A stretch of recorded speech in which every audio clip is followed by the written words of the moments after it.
대학 교수님들 그리고 연극 연출가라는 타이틀을 달고 있는 사람들 굉장히 무식한 사람들 많아요. 이렇게 이야기하면 제 콘텐츠가 나중에 유명해져서 대학 교수들 중에는 막 입에 개거품을 무시는 분들도 있을 텐데, 안녕하세요. 오늘부터 연극 공부를 어떻게 해야 되는가, 연극에 대한 이야기들, 그리고 선대 연출가, 선대 예술가 분들이 했었던 이야기를 짤막짤막하게나마 함께 공유하는 시간을 가져보려고 합니다. 이러한 콘텐츠는 사실 제가 연극 상실의 시대라는 유튜브 채널을 개설하면서부터 함께 공유하고 싶었던 그런 콘텐츠였는데, 그게 잘 마음 먹은 대로 실천이 안 됐던 것 같아요. 그러던 중에 제가 오늘 고등학교 수업을 하는데 한 학생이 저한테 이런 질문을 하더라고요. 선생님은 언제가 가장 좋았습니까? 라고 질문을 하더라고요. 그 질문의 의도는 아마 선생님은 언제가 가장 행복했었습니까? 라는 이런 질문이었던 것 같아요. 그렇게 제가 해석을 하고 딱 생각을 해보니까, 과연 내가 언제 가장 행복했었나? 지금은 아닌 것 같다라는 생각이 좀 들었어요. 하지만 삶은 지금이 가장 평온하고 편안하고 지금 굉장히 삶이 풍족하거든요. 돈이 많아서 풍족한 게 아니라 지금 저를 불행하게 하는 요소들이 없거든요. 우리가 소위 또라이라고 하죠. 또라이 같은 사람만 만나지 않으면 제가 스트레스를 받을 일은 없는 것 같아요. 그런데 행복한 거랑은 좀 다르거든요. 빅터 프랭클의 실존적 공허라는 이야기를 제가 예전에 잠깐 한 적이 있는데, 제가 공허 상태까지는 아니에요. 그런데 어떤 긴장감이 없는 거죠. 어떤 긴장감?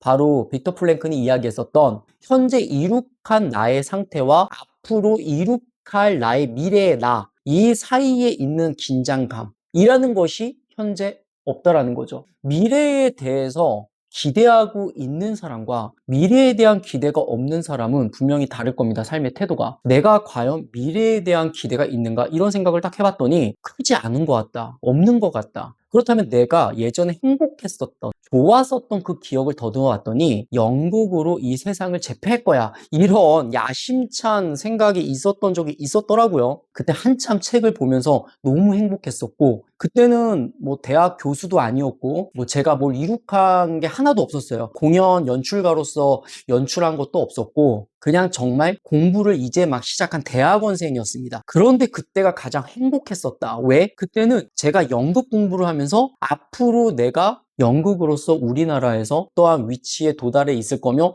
어떤 연극으로 관객들을 만나고 나의 연극 세계관을 펼쳐낼 나의 모습, 내 미래의 기대, 나의 미래에 대한 기대가 컸었던 그런 시대였던 거죠. 그때로 다시 돌아가야 된다라는 생각을 하면서, 그럼 그 방법은 무엇일까? 바로 연극에 대한 열망을 놓지 않고 끊임없이 전진해야 된다. 그래서 챕터 1으로 제가 연극에 대한 공부를 어떻게 했었고 어떻게 시작을 했었는지 이 얘기를 하면서 좋은 책을 소개를 하려고 합니다. 제가 연극을 본격적으로 공부한 거는 제가 중앙대 대학원을 가서 공부를 하는데 제가 깜짝 놀랐습니다. 이 콘텐츠를 보시는 분들은 조금이나마 연극에 대해서 어떤 지식, 얇은 지식이라도 무언가 얻고 싶은 사람들이 와서 이 콘텐츠를 들을 거란 말이죠. 그래서 저명한 어떤 연출가, 유명한 교수님, 이런 사람들의 워크샵이라던가 이 사람들의 수업을 듣기를 원할 거예요. 그런데요, 굉장히 훌륭하신 분들도 있지만 제가 미리 이야기하자면요, 여러분들이 생각하는 것만큼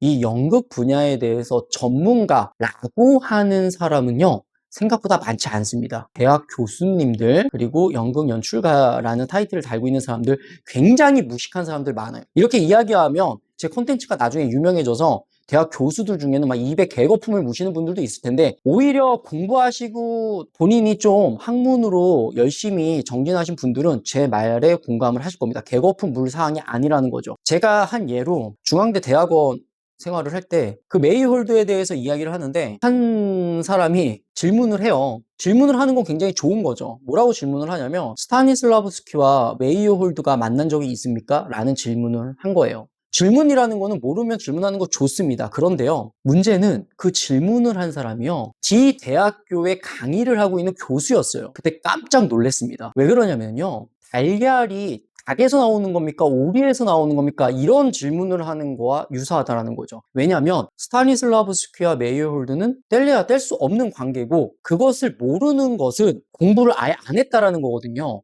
대학교 1학년생보다 더 안 했다라는 건데 그 사람이 지금 D 대학교에서 강의를 하고 있는 거예요. 저 깜짝 놀랐습니다. 그래서 제가 그거에 대해서 너무 놀라움을 감추지 못하니까 그때 당시 같이 수업 듣던 같은 원우가 툭 치더니 저 형 누구누구 아들이잖아. 딱 이 얘기 하는 거예요. 아, 이게 대학교 교수라는 게 실력으로만 되는 건 아니구나. 물론 그전에도 그 사실을 알았지만 제가 공부를 하면 할수록 대학교 강의를 나가면 나가서 많은 사람들을 만나면서 그걸 느꼈어요. 아, 이 사람은 대학교 강의를 나올 수 있는 사람이 아닌데 강의를 하고 있구나. 이런 사람들 많이 있습니다. 물론 저도 그 중에 한 사람일 수도 있어요. 어떤 부분의 분야에 대해선 분명히 모자른 사람일 수 있습니다. 그 모자른 부분에 대해서 본인이 어떻게 부족한 부분에 대해서 인정하고 그것을 채워나가기 위해서 계속 정진해 나가는 사람이 있는 반면에 나는 돈만 벌면 된다라고 하는 사람이 있는 것이죠. 제가 대학원 수업을 처음 들었을 때 깜짝 놀랐던 게 저는 전문대학교를 나왔기 때문에 그것에 대한 컴플렉스가 있었어요. 전문대학교 나온 컴플렉스가 아니라 전문대학교였기 때문에 실기 위주의 수업을 했고 내가 공부를 많이 안 했다라는 거에 대한 컴플렉스가 있었던 거죠. 그리고 긴장을 했습니다. 그런데 깜짝 놀랐어요. 왜? 그 원우들 중에서는 한예종, 서울예대, 중앙대, 경희대 이렇게 유명한 대학교 나온 그 학부생 출신들의 원우들이 있었는데 중요한 건 그들이 다 모른다라는 거예요. 수업을 듣는데 다 몰라요. 공부를 다 안 했어요. 그들은 방송에서 그리고 연극판에서 뮤지컬계에서 다 유명했던 사람들이거든요. 유명 대학교 나왔다고 해서 공부 잘하는 게 아니구나. 그들이 대학교 강의를 한다고 해서 공부를 잘했던 게 아니구나. 다 텅텅 비어있구나. 그걸 처음 알았습니다. 그래서 저는 그때 느꼈죠. 아, 저들처럼 가짜가 되면 안 된다. 왜? 저는요, 연극으로 이 세상을 바꿀 수 있다라고 생각했어요. 스타니슬라브스키가 그렇게 생각을 했었죠. 연극에 대한 사명감이 있었던 거거든요. 그래서 저는 이 연극으로 세상을 제패하겠어라는 야심찬 계획이 있었던 사람입니다. 그런 계획을 누군가 이 콘텐츠를 보면서 꿈꿨으면 좋겠고 제가 못했던 것을 꿈을 좀 대신 이루어 주었으면 하는 바람도 있네요. 저는요, 움직임에 대해서 굉장히 심취해 있었습니다. 대학원 때. 제가 화가 났었던 거는요. 제가 20대 때부터 학생들의 입시를 했었어요. 학생들이 입시 작품으로 1분에서 1분 30초 안에 짧은 시간 안에 자신의 모든 걸 다 녹아냅니다. 대사를 하면서요.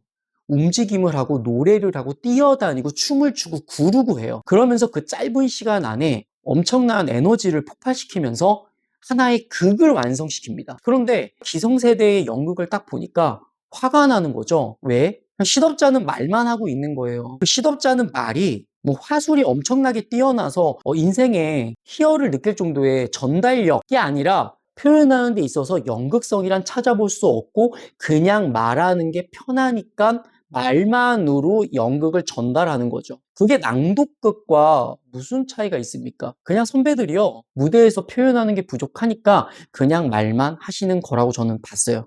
그래서 움직임에 대해서 굉장히 심취했었고 새로운 어떤 표현 방법, 연극성이라는 것을 공부하면서 제일 먼저 제가 대학원에서 발제했었던 게 뭐냐? 바로 이 연출가 메이에르 홀드라는 사람입니다. 저는 이 책을 처음 접했어요. 물론 이 책을 접하기 전에 여러분들 거의 필수 도서라고 하는 스타니슬라브스키 형님의 저서를 접하긴 했는데 이것을 크게 제 심장 속에 집어넣지는 않았던 것 같아요. 근데 이 연출가 메이홀드 책을 처음에 접했는데 이거부터 보셔라 라고 하는 것이 아니라 적어도 스타니슬라브스키 이 책 혹은 메이홀드 이 책 접근을 하시는 걸 추천을 합니다. 대신에 조건이 있어요. 궁금증이 있어야 돼요. 어떤 궁금증이 있느냐? 이 책을 보면요, 이 책만 볼 수가 없어요. 왜 그러냐면 벌써 여기 책 처음 피면은요, 스타니슬라브스키에 대해서 이야기가 나와요. 그러면 제가 이제 호기심을 가져야 돼요. 자, 보세요. 여기 처음에 보면요, 읽어드릴게요. 대표적인 인물들을 꼽아보자면 연출과 연기 분야의 스타니슬라브스키, 메이어홀드, 박탄코프 막 이렇게 쭉쭉 나옵니다. 막 미하일체호프. 그럼 우리가 이 사람들을 다 알아야 돼요. 그래야 이 책을 볼 수가 있거든요. 물론 다 알 수는 없어요. 알 수는 없지만 그 흐름을 이해하시려면 적어도 여기에서 계속 언급되는 인물들이 있습니다. 그 인물들에 대해서 궁금증을 가지셔야 된다. 그래서 그 책을 병렬로 쭉 함께 읽으셔야 돼요. 저는 이 책부터 시작을 했습니다. 스타니슬라브스키 책이 나는 너무 읽기가 힘들다라고 하신다면 제가 추천한 책은 바로 스타니슬라브스키 연극론, 김성만 선생님이 쓰신 건데 이 책을 읽길 바래요. 그러면 적어도 그 흐름은 읽을 수 있다. 그리고 이거는 아리스토텔레스의 시학입니다. 꼭 읽으셔야 됩니다. 그런데 읽기 힘들잖아요. 그래서 제가 이 컨텐츠를 준비했어요. 책 내용을 쭉 함께 강의식으로 전달하는 것이 아니라 이 책에 이러한 내용이 있는데 우리가 이 한 줄은 기억하자. 이런 뭐 누가 보면 원포인트 레슨 이렇게 할 수도 있겠지만 그것이 아니라 우리가 이 책 내용 중에 적어도 이 내용만큼은 알고 있어야 된다라는 내용을 컨텐츠를 담아볼까 합니다. 이 아리스토텔레스의 시학은요. 이 시는 우리 지금 연극을 얘기하는 거예요. 희곡. 근데 희곡 중에서 비극. 이 비극이 어떤 비극이 좋은 비극이고 그렇지 않은 비극은 어떤 비극이고라는 어떤 분석론이라고 간단하게 이야기할 수 있는데요. 그러니까 대본이 아니죠. 이건 대본이 아니에요. 그런데 어느 정도 무식한 교수까지 있었냐면 제가 이 책을 교재로 선정한 적이 있었어요. 그런데 우리 교수님들끼리 학생들의 그 과제를 조금 줄여주기 위해서 모여서 회의하는 시간이 있었거든요. 어떤 한 교수님이, 여자 교수님이 저한테 오시더니 대본을 통일하면 그 학생들이 조금 시간이 좀 여유가 있을 것 같아서 교수님과 제가 대본을 통일하시는 게 어때요? 이러시더라고요. 제가 양보해서 교수님, 아리스토텔레스의 시학을 대본으로 하면 어떨까요? 이러는 거예요. 아리스토텔레스의 시학을 대본으로 하면 어떨까요? 자, 보십시오. 이거 무슨 대본이야. 적어도 학부 4학년 때는 읽으셔야 돼요. 적어도 3, 4학년 때는. 그리고 석사를 들어가면요. 1학년 때 무조건 읽으셔야 됩니다. 근데 이걸 대본으로 아직도 인식하고 있는 그런 사람이 대학에서 강의를 하고 있는 뭐 제가 죽기 전에 그 대학 때 이름 다 밝힐 거고요. 그 교수들 다 바뀔 겁니다. 왜? 지금 밝히면 명예훼손 이런 거 있잖아요. 그 교수 대학원은 우리나라에서 최고라고 하는 대학원 나왔습니다. 심각한 거예요. 공부 안 한다는 거예요. 그리고 나서 학위 걸치고 연기 좀 하다가 대학 강의 나오는 겁니다. 강사들만 그러느냐? 아마 뜨끔뜨끔 찔리는 전임 교수님들도 계실 거예요. 뭐 그런 얘기들 다 담으면 아마 제 컨텐츠 인기 폭발될 겁니다. 막 공유되고 야 얘가 우리 학교 교수 아냐? 우리 학교 교수 좀 의심되는데? 이런 얘기하면서 다시 한번 정리를 하자면 저는 이 책 그리고 이 책 연출가 메이홀드 그리고 스타니슬라브스키 연극론 이 책을 시작으로 막 파생되는 연출가들 이름이 나오니까 그 연출가들을 공부하기 위해서 같이 병렬로 공부했어요. 이제 기억나는 사람들이 이제 그로토프스키, 피터 브룩, 그리고 에우제니오 바르바, 박탄코프 이런 사람들을 함께 공부할 수밖에 없었던 거죠. 왜? 안 그러면 이 책 한 권을 못 읽으니까. 이 책 한 권을 못 읽어요. 그 사람들 모르면. 근데 이렇게 이야기하니까 책으로 공부하냐, 책으로 연기하냐, 책으로 연극하냐 이러시는데 이 책은 제가 30대 때 쓴 책입니다. 에우제니오 바르바가 썼던 이야기를 여기다가 제가 함께 녹여냈어요. 이거는 굉장히 중요한 이야기니까 제가 한번 읽어드리겠습니다. 역사를 무시하는 사람과 실천을 무시하는 사람은 모두 부지불식간에 결국 연극을 타락시키는 데 힘을 합치는 것이다. 유제니오 바르바. 이 말이 뭐예요? 역사를 무시하는 사람, 즉 공부 안 하는 사람들, 그 사람들 연극 타락시킨다. 또 실천을 무시하는 사람들, 그러니까 연극 안 하고 책만 보는 사람들 있어요. 진짜 있습니다. 그런 사람들도 타락시킵니다. 근데 적어도 책을 보잖아요. 그러면 책을 보면서 뜨끔뜨끔 느껴요. 계속 내가 연극 실천을 해야 되는구나, 실천을 해야 되는구나. 그걸 아니까 그래도 책을 보는 사람들은 그 대학로판 기웃기웃합니다. 그래도 기웃기웃해요. 어떤 역사와 실천을 함께 하려고 노력을 합니다. 그런데 이 역사를 무시하는 사람들은요, 책 한 자 안 봤기 때문에 자기가 뭘 하고 있는지 몰라요. 그래서 책을 꼭 보셔야 됩니다. 우리가 책을 함께 보는 그런 콘텐츠를 계속 함께 공유하고 사유해 보도록 하겠습니다. 감사합니다.